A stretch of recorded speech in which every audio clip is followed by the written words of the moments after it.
Joe, it's great to have you on the show. Give us a little background. I mean, you started 20 years ago. Was it wedding photography?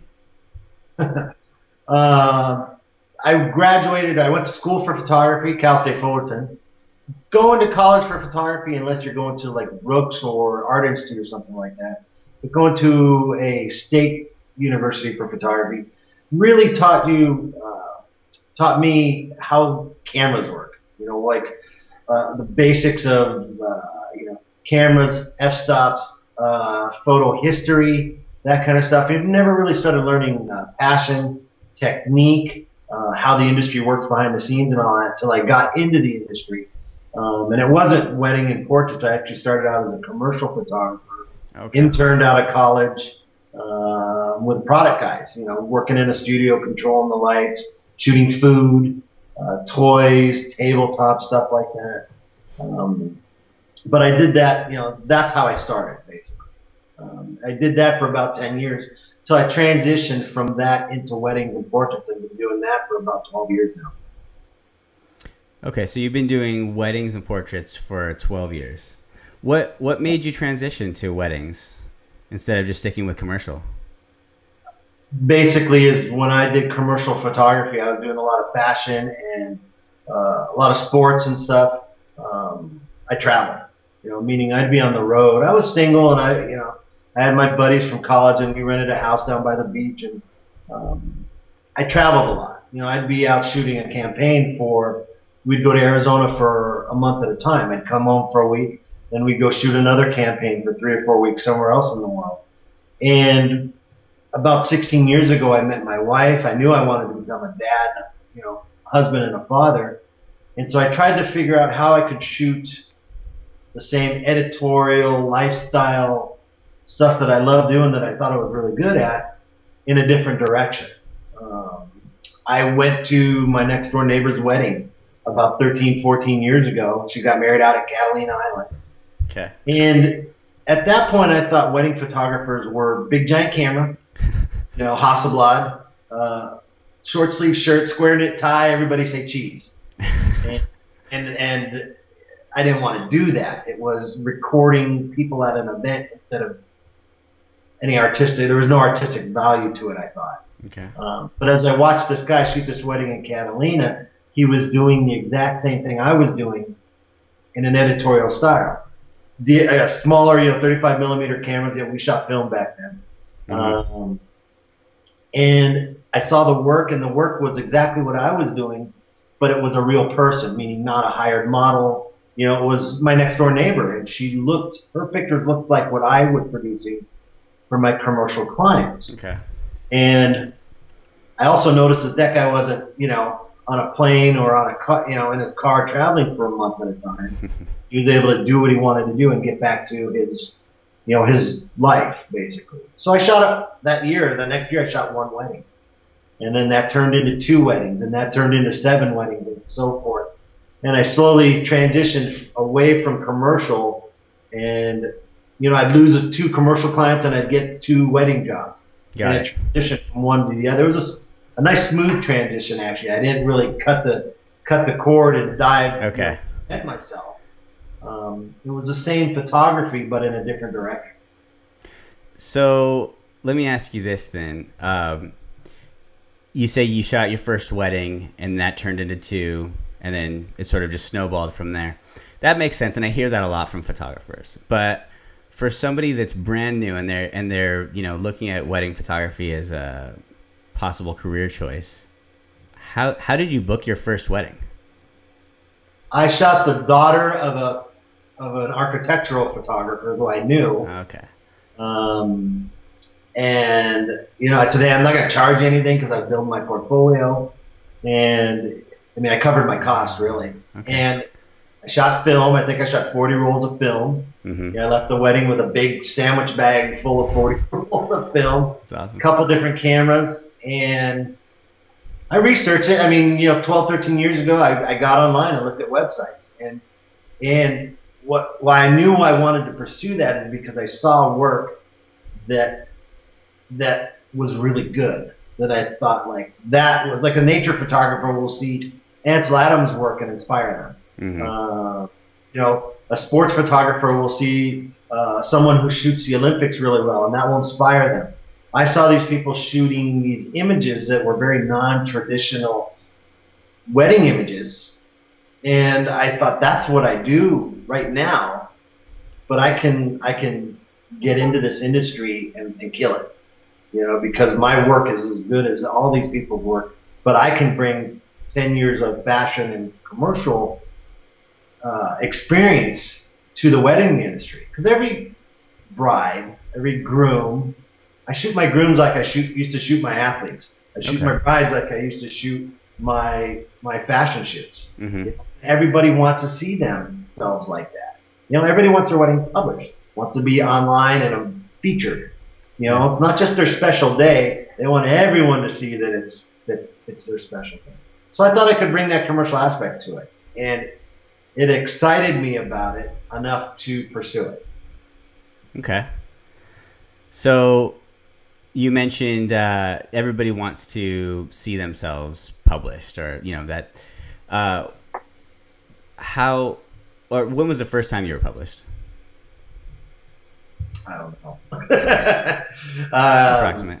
Like how many years in to wedding photography specifically?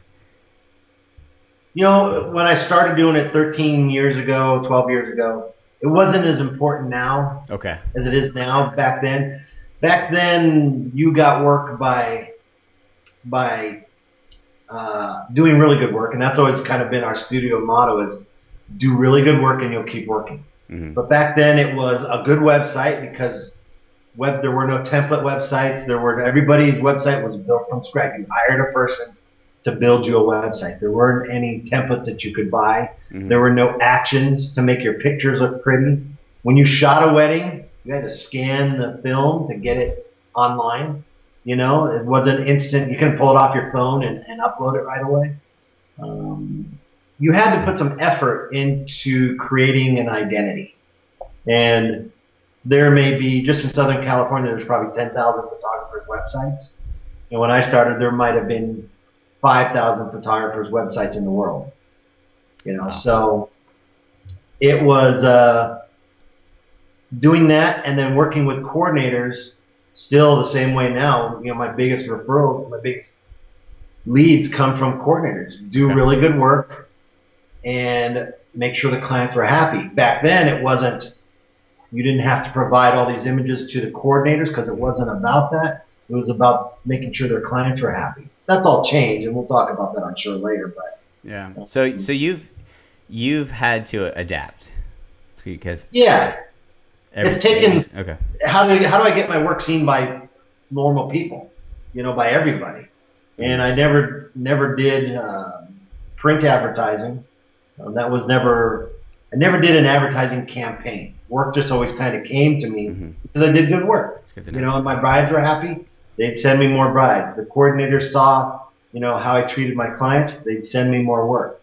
Venues. I would provide the venue with a print or something that would show off their venue, and they would send me work. So I never reached out to mass amount of brides through a traditional advertising campaign. Okay.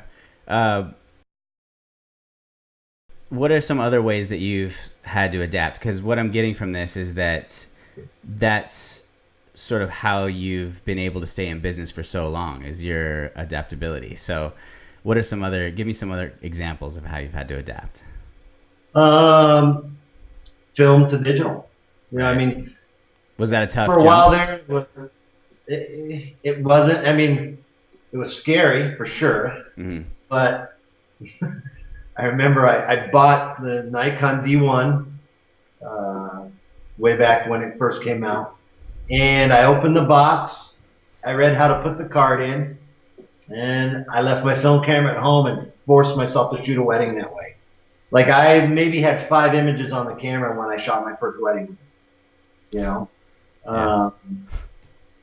And I probably shouldn't have done that, but it just turned out great. The cameras back then weren't what they were now. The resolution was okay, but it was really the dynamic range wasn't so great. You just kind of, and I look at those images now because I save everything. And I look at them now and I'm like, God, terrible quality compared to film, but I powered through it, and so I adapted to the digital world. There were some goods and some bads with it. The goods was just the amount of work you could do, the instant feedback. Probably the biggest thing. Back in the day shooting film, you'd shoot the wedding, you'd put all your 40 rolls of film in a big bag of 40 rolls of film. You take them to the lab the next day. You hand them over to some kid at the counter, and you're nervous because the kid looks hungover. And then you wait 5 days to get your prints, your proof prints, to actually see what you shot. And then from there, a way of showing these huge volume, physical volume of prints to a bride and having them pick them out, and then cutting those negatives up and getting those negatives printed and physically pasting them into an album. It was very hands-on back then, and very little computer work. It was more about being behind the camera. Mm-hmm. So I adapted from film to digital right with as soon as it started becoming a viable option. My phone now is better than 10 times better than the first digital camera we had. And adapting from there there's so much online information with Digital Wedding Forum, WPPI. There's so much information available and so many shortcuts available to everybody that keeping on top of it can almost drown you. Mm-hmm. If you want to do everything everybody else is doing, when you need to do your own thing really well. Mm.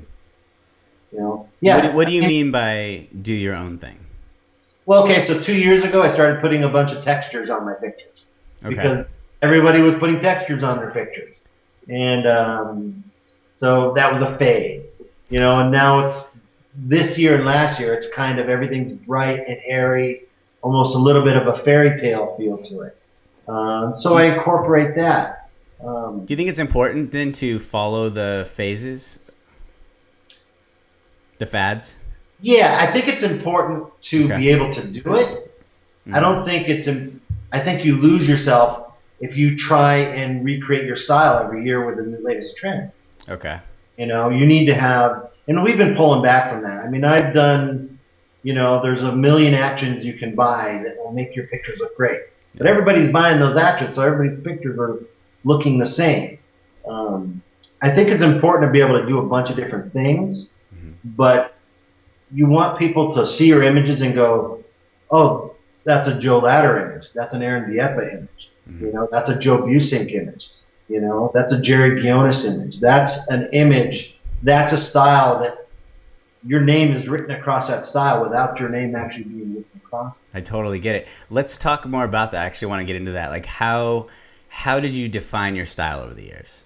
Did that just evolve naturally, or is that something that you had to work at? I don't think it's something you go toward. Like I said, when I first saw images that inspired me, my image does have a style. I think my images are very bright, lots of color, crisp, clean,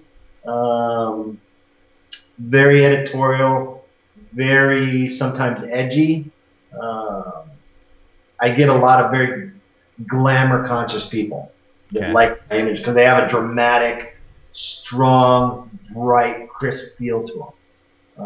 Whereas someone like Jessica Clare's images, who I really respect, her images, I would say, are very girly. They're light, they're fluffy, they're very romantic.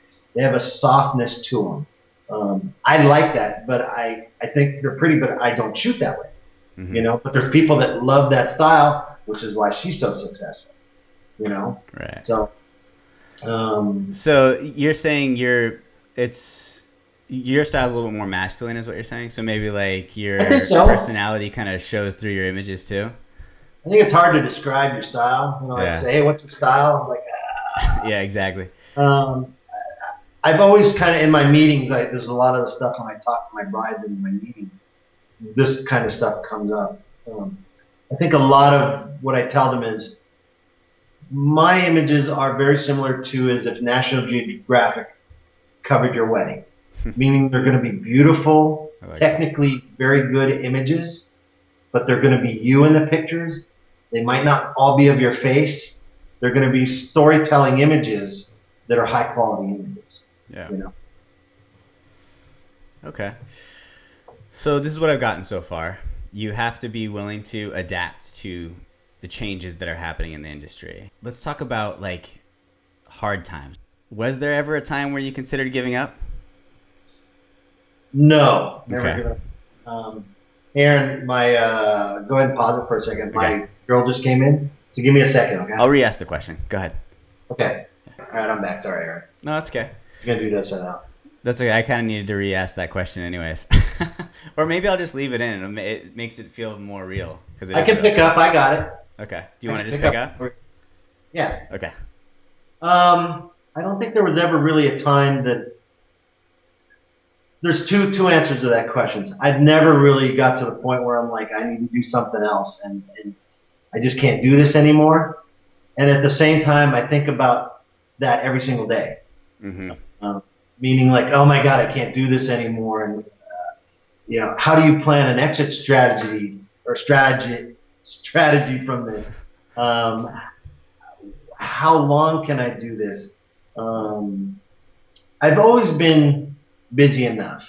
Mm-hmm. I mean, there's been points in the wedding industry fluctuates with society. Some years there's a great economy, some years there's not. I've always had more of a high-end clientele where I've never really had to adjust to get more business. But some years you're packed, and we're not really a wedding factory. We don't do 60, 70 weddings a year. We try and do 25 to 30 weddings a year. And then we have an associate shooter. Mm-hmm. One of the things I did do to adapt and also increase business is my assistants have all been with me, 12 years for Scott, 12 years for Erica, and 8 years for Marissa. So I've had really great help. And in the past, when I was booked for a wedding, I would refer that business to another photographer. Mm-hmm. Whereas my second shooters and my associates do better work than most people I was referring to. Plus, they would get the support of my knowledge, the studio, the albums you make, and all that kind of stuff. So it never has got to the point where I struggle. Okay. I always like to have max bookings every year, but that doesn't always happen. Mm-hmm. Some years you have more vacation time than others. I tell you, the thing about the business that has been the hardest has been the business. The creative is what we all love and why we do this in the beginning. I always struggled with, in the beginning, what am I worth? How do I put a dollar sign on the artwork that I produce? How do I, when I was starting my business, 6 hours a day, 14 hours a day, working on website, images, contacting people, how do I put a dollar sign on my time? How did you? It kind of worked itself out. I'd get really busy, and then I'd raise my prices till I was back to where I was at, my 25 to 30. Mm-hmm. I'd get really busy. I'd raise my prices till I got back to where I was at. Now I'm kind of at a sweet spot where I've now been raising my prices in the last 3 or 4 years, and the economy's kind of been steady and level the last 3 or 4 years. And I know my clientele. I know my bracket where they kind of fit. But the business part of it, and that means taxes, insurance, studio cost, paying employees, bookkeepers, all that kind of stuff has been, that's where I wish I would have taken those classes as well. And there's some programs out there like studio programs that will do all that for you. But sometimes you don't even know the right questions to ask, my studio is in my home. So what part of my home can I write off? I know one thing that really big mistake that I made in my business was sales tax. Mm-hmm. I had an accountant who was helping me with sales tax and set it up for me to do and how to charge it and the percentages and all that. Well, that was wrong. And so I went through an audit recently. Actually, it started 4 years ago. It finished recently. And we ended up writing a big check to the government to cover 3 years worth of sales tax that was not charged correctly. Wow. Fortunately, it's the three best years I ever had. Yeah. Unfortunately, Oh, geez. but I could have bought a really nice car in cash, you know, Wow. for the mistake that I made. So lesson Uh, learned. yeah, it was a big lesson learned. But to be a successful photographer, you have to understand the business side of it too. And that's like, what do I charge for an album? Do I do a la carte? Do I do a package? How much is a print worth? The print's not just what it costs to produce it. It's how much time did I put into the print? Hmm. How much marketing did I do to get the business that goes into booking the client that I shot the print for? I mean, there's all these aspects that, Right. we use QuickBooks, and Hmm. my bookkeeper lays this all out for me, and we adjust a little bit. But I've never been a big strategist. I always kind of, whatever works, I put more effort into that. Okay. So it's kind of like trial and error, would you say? That's kind of how you've learned most of Trial and error. the business, I think. Okay.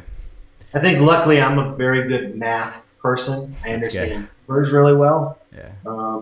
Photography is, out of all the arts, photography is a very math orientated Very artwork much. or art form.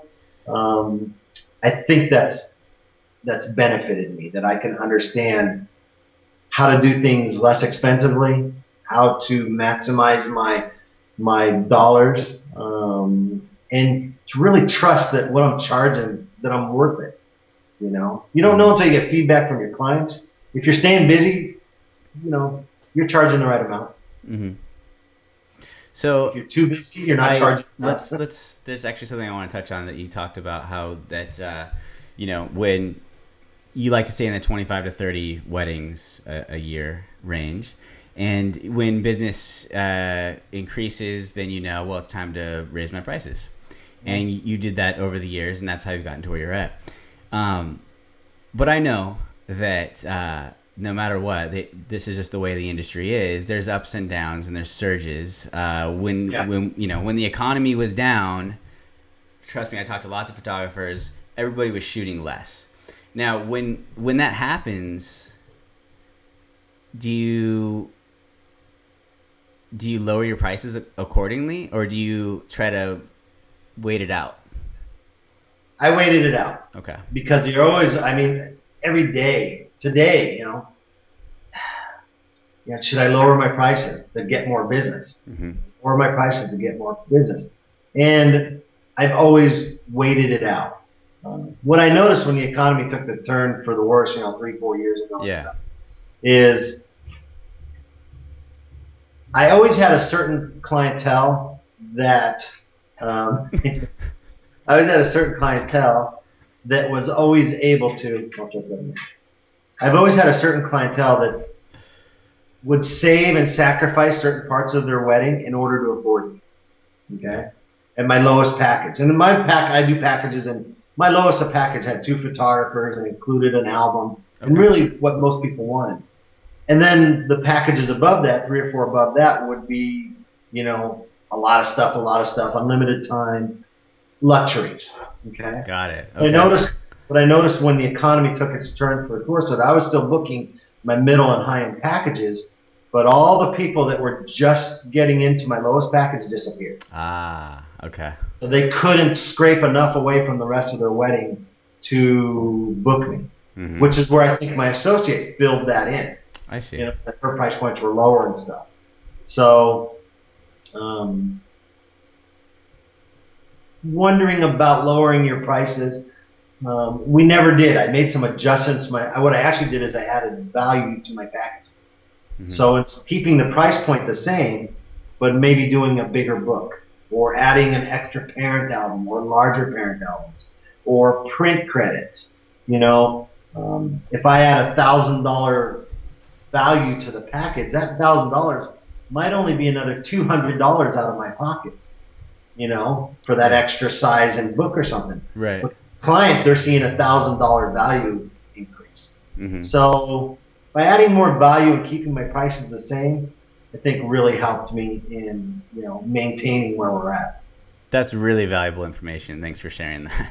Because I know that that's a question I hear a lot from a lot of photographers. Like, what do I do if business slows down? Should I, you know, lower my prices to try to get more business, or should I hire an associate photographer? And so I'm sure there are lots of different strategies and pros and cons to all of them. But this is what worked for you, and I think that's good to hear. Okay, so let me move on.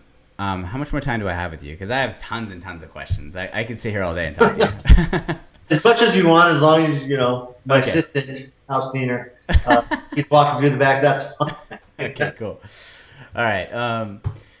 So you mentioned working out of your home, but I know that in the past that you actually did own a studio for many years. Let's talk about that a little bit. Well, I started out of my home, and I started on a coffee table in my apartment that I rented in Long Beach.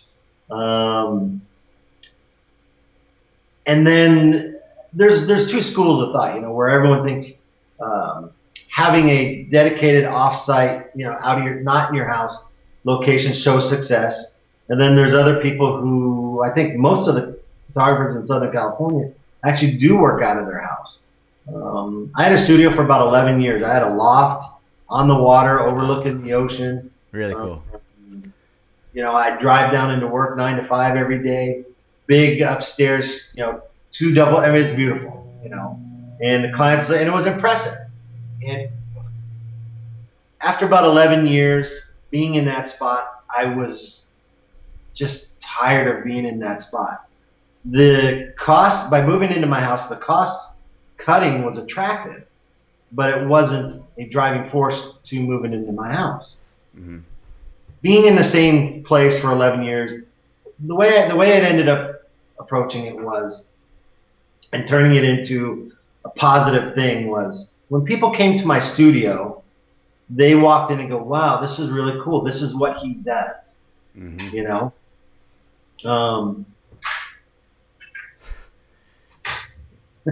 For those of you listening on the podcast and you're not able so to see the video. when you work out of your house gets clean. Yeah. There's a cleaning lady that just walked by, but luxuries of a successful photographer. So anyways, when people come to my studio, they go, "Oh, this is really cool. This is what he does for a living." When people come to my house, I have old cameras around my house, my artwork, my studio, part of my house is dedicated as my studio. The other part of my house has my landscape photography, my other stuff that I'm interested in, artwork and everything. So when people come to my house and they see the cameras and the artwork, the non-wedding stuff that's still related to the industry, they understand this is not only what he does, but this is who he is. He is an artist. He lives this lifestyle. That he's not just shooting weddings as a job, but photography and the artwork is a passion of his. And the cool thing is when they come to my house, coffee and tea waiting for them. Yeah. Muffins sitting on the counter. Part of my house, I've also my studio. I did the floors. There's slate floors in here. My kitchen is a custom kitchen that I built myself. And I tell people about that. They like to see that you're not just a photographer, right, but that you have a vision and design and the things that you like can be applied in other parts of the world, really. So it's worked out good, okay. So then my question for you is what made you decide to take the leap and open a studio? What was the psychology? Another buddy of mine who was a commercial photographer, we said, let's go for it. Yeah. Okay. Cool. Assisting, and so we this is when I was transitioning into the wedding world. Got it. So we can share the space. You use it as a commercial space. I use it as a wedding space. Oh, that's cool. As a wedding space, I never shot in the studio. It was more just a meeting portfolio space. I did shoot it in now and then, but it wasn't something I relied on as revenue. We both just grew. We got busy. We were successful. And we just both needed more. So he went to get another larger space. I took over our whole space, and it just kind of worked like that. But the thing about it was that to work, I would have to go to work. Mm-hmm. My car, drive 20 minutes down there, do work, come home. It got to the point where I would, because of my lifestyle with my son and going to dropping him off at school, Mm-hmm. picking him up, I would go to work 9 to 5. You know, it was turning into a corporate approach. The thing we all loathe. And yeah, and so I would go to the studio from 9 to 5, and I had a 2 or 3 hour project that I would stretch from 9 to 5 Mm-hmm. because I had to be there for that amount of time. Mm. And I think the best thing about moving back into my house was, one, I remodeled the whole section of my house to be a studio, Mm-hmm. which my wife loved because I have this, this showcase of a room now that we also use for entertaining. But I would be able to do those 2 or 3 hour jobs in 2 or 3 hours now. It might be from 11 o'clock at night till 2 in the morning. Mm-hmm. I did them when I was geared up and primed. I want to work on it now. I can go work on it instead of driving somewhere to do a simple job. So I think I actually work less now, get twice as much work done in the amount of time that I have. And I can take breaks. Instead of lunch rolls around, I'm hungry, I used to have to get in my car, drive over to somewhere, grab lunch, come back. Now I go to the fridge and make, something healthy instead of, McDonald's. I can go have, something that's better for me.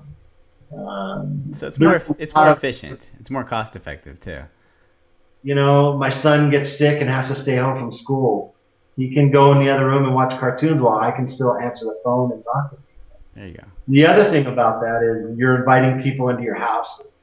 Mm-hmm. And, I thought about the different options of that. There's a security risk there. You're inviting strangers into your home. Mm-hmm.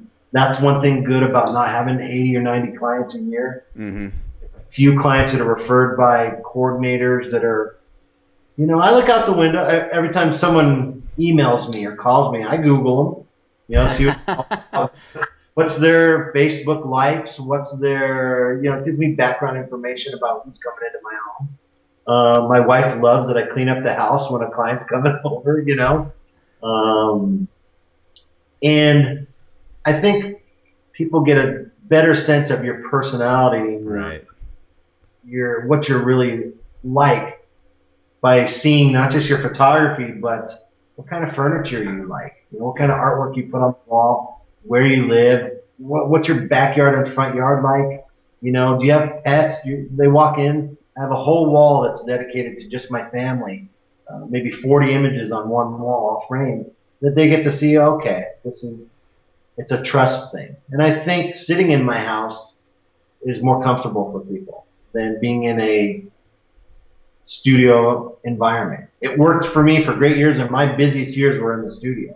Mm-hmm. Now in my house, it's a different approach, but it's still successful. But it works for you, and you were able to sort of, choose the lifestyle that you wanted, So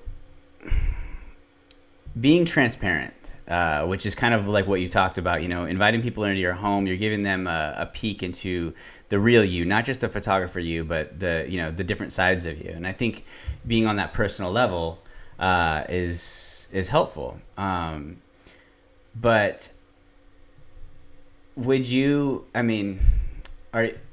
say that's been a big part of your business, being open, maybe through social media or just like when you have client meetings, do you talk to them about your hobbies and things like that at all, or is it just strictly business? I always throw little nuggets out there to try and gauge what my clients like. Like I might mention fishing. Yeah. Like, oh yeah, my son and I are going fishing, and if they go, if that piques their interest, then maybe I'll talk about that. It's really got it. Okay. The people that work for me, my assistants and stuff, I never hired them because they were great photographers, because they weren't. They had skills, but they weren't great photographers. The people that work for me, and I think my best asset, is that I can talk to people, and I can read people, and I can communicate, and my wife envies this about me, that I can say things that might be really crass or what I'm really thinking, but it doesn't offend people. Yeah. People I think appreciate that openness and that honesty, I can get to get the best images. You need to get that comfort out of your client and to get there quickly. Because at weddings, you have an hour sometimes with your clients, and you need to get to that comfort zone as quickly as possible and have them trust that what you're doing is going to make them is exactly why they hire you. You Yeah. know, I have a knack for being able to get there quickly with my clients and have them trust me and maybe say something a little crude, a little too truthful, a little too real, but it doesn't offend them. It makes them appreciate my honesty, I think. That you're real. Exactly. So that makes sense to me. Hmm. And that's why like I said, my assistants, I've taught them all to be amazing photographers, but they were always really good communication skills, really good people. And that's why I think we're, a successful studio with myself and my associates. And you have really, really positive reviews online, as expected. I did my research, and I mean, pretty incredible reviews. People were writing like pages long reviews, just going on and on and on about how amazing you are. What I want to know is, do you ever, after the wedding, encourage people to write a review on a specific website? Because how else do people know about it? Or do they just do it? I mean, or is it a little of both? I used to be with a company a long time ago that would host my images, like my galleries and stuff like that. Uh-huh. And they would send out an automated, it was something they offered. Like, would you like us to send out an automated review your photographer? Oh, okay. I was like, sure. So that was generated automatically, and I never knew about it until after like 3 or 4 years. I had all these amazing reviews that had been generated. I was like, I never knew this.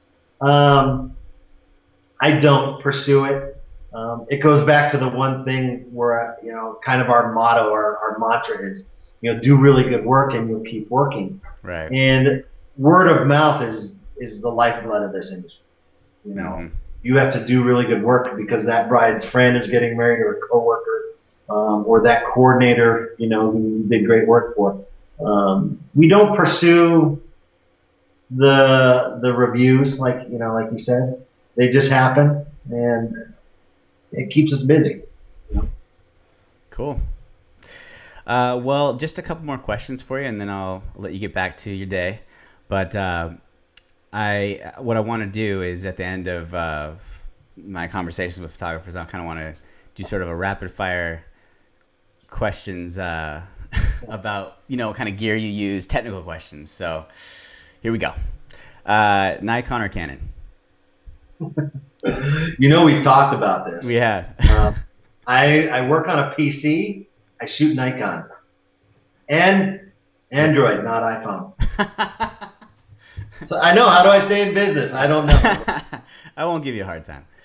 No, that's actually a testament to your personality too. I think you don't follow the crowd necessarily. You pave your own road, and I think there's something commendable about that. So, how about Lightroom versus Aperture? Lightroom. Lightroom, okay, cool. Barely though, just barely. Just barely. Yeah, I don't use it for much. Just resizing and a couple other things. That's it? Oh, okay. That's interesting. And then what do you use primarily? Just Photoshop then? Mostly Photoshop. I have another program that I've used for creature habit. I've been using a program called Breeze Browser. It's a PC program. Huh. It's an editing program. It's good for selecting my images. How did I know that you were going to tell me a piece of software that I've never even heard of? Yeah, I know. And it does exactly what I want it to do. Cool. Quickly. And we talked about this the other day. I mean, if I shoot 4,000 images at a wedding, I can take those 4,000 images into a presentable, layout for my bride within 6 hours. And that's selecting, editing, retouching 50 of my favorites, putting them online, creating a zip file of the proofs. 6 hours from start to 4,000 images. 6 hours. 4,000 images to putting it completely to bed until album selection. Wow, that's smoking fast. So let me ask you this: what would you say your average number of images delivered is? 800 to 1,000. Okay, that's pretty standard. With about 50 of those, I do photographers picks. So if out of those 800, I will choose 50 of my favorites, Hmm. retouch those, front load those in the galleries. So 1 through 50 is like a synopsis of the day, all cleaned up and retouched and everything. Hmm. Everything else gets really minor color correction, sharpening. That's about it. Cool. Until the bride picks it, and then we'll work them. Right. No. What I found is that there's no right or wrong way to do it. You kind of just figure out what works best for you. Um, and you just happen to not like Apple or anything Macintosh related. I'm just kidding. It's not that I don't like it. It's just I just don't drink the Kool-Aid. I Anyways, I said shoot I all wasn't going to give you a JPEG hard too. I time, and I don't lied. shoot I just RAW. did. So. Anyways, no, but it's been great having you on the show, Joe. And if any of our audience hasn't already seen your work, they can click on the link below this video, or they can go to joeladderphotographer.com. And if anybody wants to reach out to you and just say thanks, for sharing, or just get in touch to get a hold of you, how can they do that? You can call me. You can email me. I'm Do you really want to good do you want to about. give your email? Yeah, it's at my website, Joe Ladder Photographer. Okay. We are working on a new website right now. Yes, I have a Flash-based website, so all you Apple people, you'll be able to see my new website soon. Again, adapting. Joe is adapting. See how it works? Yeah, it is. Well, So. let me be the first to thank you for being on the show. Your story is super inspirational, and it's been great talking to you, Joe. I appreciate it. Hey, man, thanks for the opportunity, Aaron. I will chat with you again, too. Thanks for your time. All right, man, take care.